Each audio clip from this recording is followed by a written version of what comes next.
नमस्कार, आप देख रहे हैं ईएनटी ऑल न्यूज और मैं हूं आपके साथ निहारिका मिश्रा। कहते हैं कि अगर इंसान चाह दे या ठान ले तो वो कुछ भी कर सकता है, बस उसके अंदर मन में एक हिम्मत, जज्बा और किसी चीज के लिए दीवानगी होनी चाहिए। और ऐसा मैं इसलिए कह रही हूँ क्योंकि आज मैं एक शख्स के साथ खड़ी हूँ जिन्होंने एक कह सकते हैं कि एक चमत्कारी वाला काम किया है। इनका नाम है आदित्य श्रीवास्तव और जो मतलब साइकिल से केदारनाथ अकेले मतलब साइकिल से चले गए। और इनके साथ इनके एक दोस्त भी मासूम गोस्वामी जो अभी किसी कारणवश यहाँ नहीं है। और इसी सिलसिले में इनसे बात करेंगे कि आखिर इनके पास इतना जज्बा आया कहाँ से, क्योंकि अभी जैसा आप देख सकते हैं कि केदारनाथ एक मतलब हिंदू धर्म में देखा जाए तो एक बहुत बड़ी यात्रा मानी जाती है और एक सबसे कठिन यात्रा मानी जाती है। उसको ये अकेले साइकिल से चले गए और इन दोनों आदमी ने वो यात्रा पूरी की। तो इसी सिलसिले में इनसे बात करेंगे कि जब वो ये वहां पे गए तो इनको कैसा लगा और जो भी मतलब पैदल यात्रा की इन्होंने साइकिल से, तो कैसी कैसी कठिनाइयों का इन्होंने सामना किया और जब इन्होंने दर्शन किया तो उसके बाद ये कैसा महसूस कर रहे थे। सबसे पहले नमस्कार आपका। धन्यवाद। हम इस news channel ENT news channel को हम बहुत बहुत धन्यवाद करना चाहते हैं कि हम मेरे लिए इंटरव्यू आप लेने के लिए इतनी दूर आए हैं, मेरे से मिलने आए, हमको अच्छा लगा। और मैं बता दूं कि मेरा नाम आदित्य श्रीवास्तव हुआ, रघुनाथपुर बीरतागिरी टोला से बिलोंग करता हूं। और यहाँ से हम एक बार पहले अयोध्या पदयात्रा भी किए हुए थे। 11 दिन में अयोध्या में पहुंचा था। आपको सबसे पहले तो एक तरीके से बहुत बहुत मतलब शुभकामनाएं देती हूँ कि आप उतनी बड़ी यात्रा, सबसे कठिन यात्रा पूरी करके आ गए। तो मुझे बताइए कि आपने ये कैसे सोचा कि मुझे जाना चाहिए। ये मतलब कि एक बार किए हुए थे यात्रा, इसकी वजह से फिर से मन में आया कि मैं अब केदारनाथ थोड़ा लंबा दूरी था, 1500 किलोमीटर, तो सोचे साइकिल से करते हैं इसको। और एक ये नया ये भी हो जाएगा, युवा शक्तिकरण का भी अच्छा। इसमें ये फैलेगा कि हाँ, युवाओं अपने अंदर की शक्ति को पहचानिए कि अपने अंदर कितनी ताकत है और इसे देखें आप और समझें। इसी वजह से मैं केदारनाथ साइकिल यात्रा किया। अच्छा, एक मिनट में अपने दर्शकों को पहले ये साइकिल दिखा दूं। साइकिल आप देख सकते हैं, इसी साइकिल से ये गए थे केदारनाथ की यात्रा और इनके साथ इनके दोस्त भी, उनके पास भी एक और साइकिल थी। और आप देख सकते हैं इस साइकिल पे ये एक बैनर लगा हुआ है और बैनर को थोड़ा जूम करके दिखाइए। मोतिहारी से केदारनाथ, ठीक है। और काफी ज्यादा दूरी भी देख सकते हैं। और सबसे बड़ी बात कि स्कैनर वगैरह है, तो ये स्कैनर जो है इसका मतलब बताइए मुझे जरा आप। स्कैनर था, लोग मतलब सपोर्ट करते थे। तो इसके पहले जो किया था यात्रा, उसमें कॉल कर करके लोग पूछते थे अपना फोन पे ये बताओ।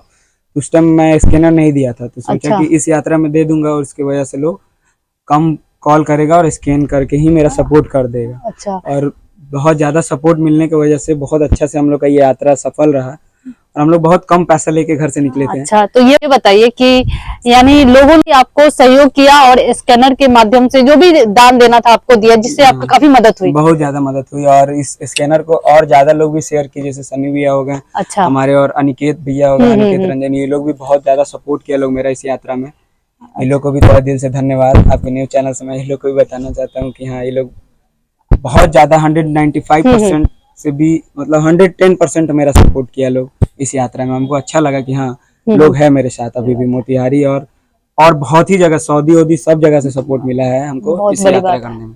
अच्छा, ये बताइए कि पहले तो आपको हर जगह से सपोर्ट मिला, ये अपने आप में बहुत बड़ी बात है। लेकिन मैं आपसे एक सवाल पूछना चाहती हूँ कि जब एक ये कह सकते हैं कि यात्रा तो सब लोग करते हैं, आज के समय में युवाओं में काफी ट्रेंड है धार्मिक यात्राओं को लेकर। लेकिन मैं आपसे ये पूछना चाहती हूँ कि आप गए तो वो भी साइकिल से जा रहे थे, काफी लंबी यात्रा है, तो सबसे पहले घर वालों का रिएक्शन क्या था? क्योंकि एक कह सकते हैं काफी दूर है और ऊपर से साइकिल से जा रहे थे आप, तो सबसे पहले घर वालों का रिएक्शन क्या था? उनका मतलब क्या रुख था इस पर? इस पे मम्मी का पूरा सपोर्ट था हमको कि हाँ, करेगा तुम, कर लेगा। पापा को थोड़ा ये हो जाता था कि हाँ, इतना दूर साइकिल से कैसे जाएगा, ये वो पापा चिंता करने लगते थे, पर पापा भी मान गए और हम यात्रा सफल करके फिर वापस घर भी आ गए बहुत अच्छा से। और आने के समय भी थोड़ा मोरा वो साइकिल लेके आने में कठिनाई होती थी, क्योंकि उधर से साइकिल चला के आया नहीं, बस से आया, तो फिर ले जाना ले आना, उसके वजह से चोट वोट भी लगा था। अच्छा अच्छा। पर अच्छा, ये बताइए आप गए तो थोड़ा रूट बताइए हमारे दर्शकों को कि कैसे कैसे आप गए, मतलब केदारनाथ तक आप कैसे कैसे पहुंचे? तो मैं बताना चाहता हूँ कि मैं अपने यहाँ मोतिहारी से ये पिपराकोटी होते हुए गोपालगंज पहुंचे। गोपालगंज के बाद फिर तमकुईराज बॉर्डर है यूपी बिहार, उसको पार करके मैं यूपी पहुंचा। यूपी गोरखपुर अयोध्या बस्ती, अयोध्या गोंडा होते हुए लखनऊ, लखनऊ से फिर मुरादाबाद जाती है, वहां से मुरादाबाद से सीधे हरिद्वार के लिए रास्ता कट जाता है। फिर हरिद्वार ऋषिकेश होते हुए मैं देवभूमि एंट्री कर गया हरिद्वार में। उसके बाद से फिर मैं वहां से चार धाम का सीधा रोड है, कहीं आप लोग को ये नहीं मिलेगा, मतलब हर जगह बताया, नोटिस किया हुआ है कि हाँ इधर केदारनाथ का है, इधर बद्रीनाथ, डायरेक्शन हर जगह, कोई दिक्कत नहीं हुआ हम लोग को। और हम लोग बहुत आसानी से वहाँ पहुंचे। और साइकिल चलाने में आप समझ ही सकते हैं, पहाड़ में तो बहुत दिक्कत होता है, इधर चला लेते थे, उधर ठेल के ले जाना पड़ता था, पहाड़ पे चढ़ाना पड़ता था ठेल के, वही एक परेशानी होती थी।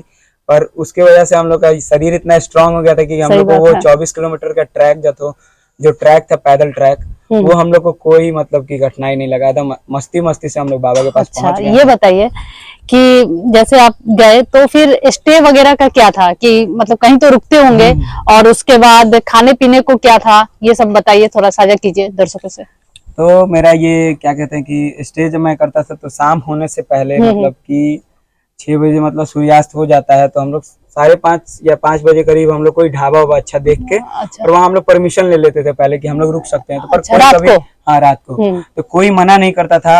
एक खटिया या एक चौकी हम लोग के लिए दे देता था, कोई पंखा भी लगा देते थे। और हम लोग खाना जहाँ खाते थे तो वहाँ मतलब 50% रुपया लगता था, कहीं रुपया भी नहीं लेते थे लोग, कहीं लेते भी थे। बहुत बड़ी बात है। बहुत जगह लोग पानी का बोतल भी कभी पैसा नहीं लिया, सब लोग ऐसे ही दे देते थे कि हाँ बाबू पियो। गर्मी का दिन था, यूपी में ऐसे भी 45-46 डिग्री टेम्परेचर पहुंच गया था। अभी कुछ दिन पहले मोतिहारी में भी उतना ही था। अच्छा, उसमें भी हम लोग का पूरा स्किन पूरा जल गया था शरीर का चलते चलते। अच्छा, आप तो ये बताइए कि अब स्किन का बात आ गई तो आप बताइए, जैसे कि आदमी लंबी यात्रा है और बीच में, क्योंकि जब आदमी वैष्णो देवी वगैरह जाता है तो वहां पे कैंप वगैरह लगे रहते हैं, मेडिकल कैंप, तो आप साइकिल से गए तो कुछ मेडिकल की कुछ सुविधा थी, मतलब क्योंकि कोई नहीं जानता कब किसके साथ क्या हो जाए, क्योंकि तबीयत खराब हो गई, क्योंकि और ऊपर से गर्मी वगैरह सब थी।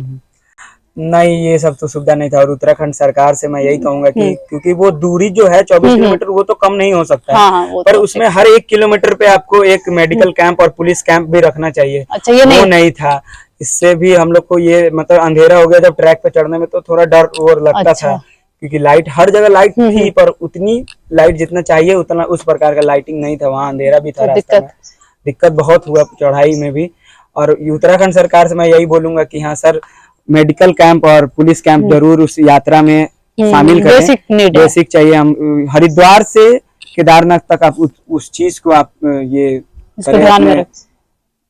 व्यवस्था कीजिए, व्यवस्था में अपने लाएं अपने।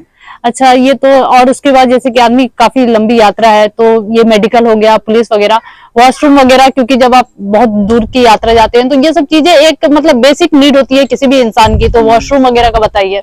वॉशरूम ढाबा पे था। अच्छा, यही ऐसे कुछ नहीं था सरकार की तरफ से? सरकार की तरफ से कुछ नहीं था, ढाबा पे था। और कहीं वो शौचालय सब था, वो सब में हम लोग पैसा देके जाते थे। अच्छा, ये बताइए कि टोटल आपको मतलब अगर यहाँ से आपने यात्रा शुरू की, ठीक है, क्योंकि ये मैं इसलिए पूछ रही हूँ कि और भी आप जैसे युवा होंगे जो जाना चाहेंगे, जो आपसे मतलब इंस्पायर होंगे, तो उनके लिए मैं पूछ रही हूँ। आप यहाँ से निकले, मोतिहारी के रघुनाथपुर से निकले, तो टोटल आपको कितना दिन लग गया, मतलब कह सकते हैं कितना दिन लग गया जब आप केदारनाथ का आपने दर्शन कर लिया वहां तक का? मैं यहाँ से 1 जून को निकला था। 1 जून को निकला था, और 27 जून को मैं केदारनाथ पहुंच गया था। 27 दिन लगा था टोटल हमको इस यात्रा को कंप्लीट करने में। और हम लोग का अनुमान था कि 1 मंथ, 1.5 मंथ, 1-1.5 मंथ लगेगा इस यात्रा को कंप्लीट करने में। पर हम लोग 27 दिन में इस यात्रा को कवर करके 3 दिन पहले ही हो गया। हाँ, 3 दिन पहले ही हो गया था यात्रा कंप्लीट। और बहुत अच्छा लगा कि हाँ इतनी जल्दी हम लोग इस काम को हासिल किए, और चंपारण के लिए इतना बड़ा कदम उठाया, चंपारण के नाम पे, मोतिहारी जिला के नाम पे हम लोग इस यात्रा को कंप्लीट किए। बहुत अच्छा लगा हमको करके। जैसे 27 दिन लग गया, एक लंबा समय हुआ, ठीक है ना, अप्रोक्स 1 मंथ हो ही गए, तो फिर फैमिली वालों से कैसे कोऑर्डिनेट होता था, कैसे बात होती थी? ये हम लोग सुबह में जब निकलते थे तब बता देते थे कि अब हम लोग यहाँ से निकल रहे हैं, और शाम में बात होती थी, रात में जब सोने जाते थे उस टाइम। दिन में बात नहीं हो पाता था, दिन में साइकिल चलाना था, और कुछ वीडियो भी शूट करके हम लोग अपने इंस्टाग्राम या यूट्यूब पेज पे, हम लोग अपने फेसबुक पे डालते थे कि लोग भी जाने कि हम लोग कहाँ पहुंचे हैं, क्या कर रहे हैं अभी, इसी वजह से। और जब आपने दर्शन कर लिया फाइनली, तो उसके बाद जब फैमिली वालों को बताया तो उनका क्या रिएक्शन था, ये बताइए। वो लोग खुश थे, बहुत ज्यादा खुश थे कि हाँ, एक मेरा बचपन का सपना था केदारनाथ और ये सबका सपना होता है एकदम। और ये पूरा करके हमें बहुत अच्छा लगा और इस तरीका से पूरा करेंगे हमें पता नहीं था कि यहाँ साइकिल यात्रा से हम कभी केदारनाथ जा पाएंगे। अच्छा ये बताइए कि आप डोनेशन तो आपको मिला है लेकिन आप गए हैं तो जो भी खर्च वगैरह तो ओवरऑल आपका मतलब एक ऐसे तो आप 2 आदमी गए लेकिन पर्टिकुलर 1 पर्सन पर कितना मतलब कितना खर्च हुआ?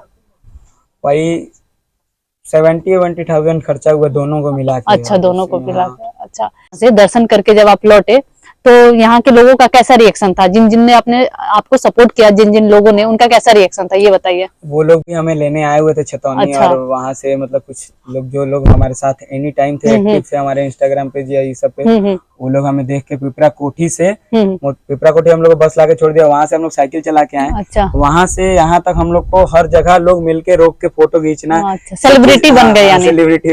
ये चीज देख के बहुत अच्छा लग रहा था कि हाँ मोतिहारी के लिए कुछ किए तो इतना इज्जत मिल रहा है। जाम में भी फंसे तो वहां भी हर लोग हाथ मिला रहा था, पूछ रहा था भाई आ गए आ गए। अच्छा लग रहा था ये सब करके कि हाँ इतना बड़ा कुछ करे हैं कि जिससे इतना लोग हमें फोकस कर रहा है, नोटिस किया है हमें। सही बात है। अच्छा ये बताइए अब तो ये यात्रा हो गई आपकी और अभी जैसे कि आप बता रहे थे कि आपकी 2nd यात्रा है, इससे पहले भी आप अयोध्या जा चुके हैं, तो 3rd यात्रा के बारे में बताइए फिर आप निकलेंगे। 3rd यात्रा का भी प्लानिंग चल रहा है अभी। अच्छा। कंफर्म नहीं है पर अभी मतलब है कि हाँ जाना है और बहुत जल्दी भी जा सकते हैं और कुछ टाइम भी लगेगा क्योंकि सावन चढ़ने वाला है, बाबा का सावन आ रहा है 22 जुलाई से, तो उस समय भी हो सके तो कोई यात्रा हो सकता है, महादेव के कोई ही ज्योतिर्लिंग दर्शन कहीं किया जाएगा। अच्छा तो हमसे बात करने के लिए बहुत बहुत धन्यवाद आपका। आपका भी धन्यवाद कि मेरा रिपोर्टिंग करने आई और अच्छा लगा, हमें कुछ कर रहे हैं, उस लेवल पे आ चुके हैं कि अब लोग मेरा भी ये कर रहा है। सही बात है। अपने आप में बहुत बड़ी बात है कि आप इतनी लंबी दूरी की यात्रा आप साइकिल से जा रहे हैं और इतनी गर्मी में, जबकि तापमान कितना सेल्सियस था ये सबको पता है। तो ये थे हमारे साथ आदित्य श्रीवास्तव जिन्होंने अपनी पूरी जर्नी बताई। जर्नी काफी टफुल है और हो भी क्यों ना, क्योंकि मौसम भी उस समय का जून में तपती गर्मी और उसके बावजूद इन्होंने अपनी यात्रा पूरी की और कह सकते हैं कि कहीं ना कहीं हमारे मोतिहारी जिले का इन्होंने नाम रोशन किया, रघुनाथपुर का नाम रोशन किया और ये आगे भी ऐसे ही यात्रा करेंगे और युवाओं को प्रेरित करेंगे कि आप धार्मिक जो हिंदू धर्म में जो भी ये है धाम वगैरह है वहां पे जाइए। तो अपने आप में बहुत बड़ी बात है और इन्होंने ऐसा कदम उठाया तो इसके लिए हम सभी को इनका आभार व्यक्त करना चाहिए। तब तक के लिए देखते रहिए हमारे चैनल ENT ऑल न्यूज। धन्यवाद।